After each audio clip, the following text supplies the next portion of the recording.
એવા સ્વજનો અનમોલ મળ્યા છે. ભર ઉનાળે પણ ભીંજવી દે સ્નેહથી, પ્રેમથી ગૂંથાયેલા લોકો અનમોલ મળ્યા છે. શબ્દ જુઓ તો બે, સ્નેહ અને મિલન. સ્નેહ એટલે પ્રેમ, મિલન એટલે મળવું.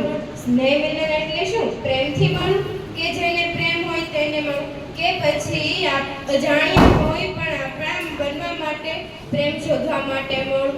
તો અહીં પધારેલા મિત્રો, પરિવારજનો, સ્વજનો, આપ સૌનો બરનાળિયા પરિવારની દીકરી ખુશી પ્રેમની પવિત્રતાથી, અંતરની આહલાદતાથી, લથપથ લાગણીઓથી અને સ્નેહની સરવાણીથી સ્વાગત કરું છું.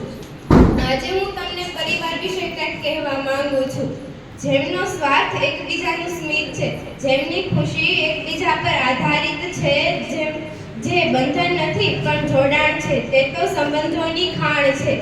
બંધારણ ના હોય પણ વ્યવસ્થા હોય, સૂચન ના હોય પણ સમજણ હોય, કાયદો ના હોય પણ અનુશાસન હોય, ભય ના હોય પણ ભરોસો હોય, શોષણ ના હોય પણ પોષણ હોય, આગ્રહ ના હોય પણ આદર હોય, અર્પણ ના હોય પણ સમર્પણ હોય, તે જ સાચો પરિવાર.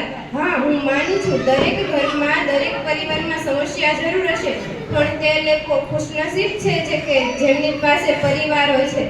પરિવાર નામનો ભલે કોઈ વાર નથી, પરિવાર નામનો ભલે કોઈ વાર નથી, પણ તેના વગર શક્ય એક પણ તહેવાર નથી. मुश्किलों का कोई मोड़ नहीं होता, कुछ रिश्तों का कोई तोड़ नहीं होता. मुश्किलों का कोई मोड़ नहीं होता, कुछ रिश्तों का कोई तोड़ नहीं होता. वैसे तो मिल जाते हैं लोग हर मोड़ पर परिवार की तरह कोई अनमोल नहीं होता. જો તમારે ઈશ્વર પાસે કંઈક માંગવું જ હોય ને, તો પરિવારની એકતા અને ખુશી માંગજો. કારણ કે મેં ગરીબને મંદિરની બહાર પરિવાર સાથે હસતા પણ જોયા છે, અને અમીરને મંદિરની અંદર પરિવાર માટે રડતા પણ જોયા છે. સમય, દોસ્ત અને પરિવાર, આ ત્રણ એવી વસ્તુ છે ને સાહેબ, જે તમને મફતમાં મળે છે. હા, ખરેખર મફતમાં જ મળે છે, પણ આપણને તેની કિંમત ત્યારે થાય છે કે જ્યારે તે કંઈક ખોવાઈ જાય છે. The love of a family life is the greatest blessing. રૂપિયા કમાવા તે મોટી વાત નથી, પરંતુ તે રૂપિયાને પરિવાર સાથે બેસીને જમવું ને, તે મોટી વાત છે. જેની પાસે પૈસા છે તે સાચો અમીર માણસ નથી, પણ જેની પાસે પરિવારનો પ્રેમ છે ને, તે સાચો માણસ છે. કહેવાયું છે કે એક પરિવાર તે વૃક્ષ સમાન હોય છે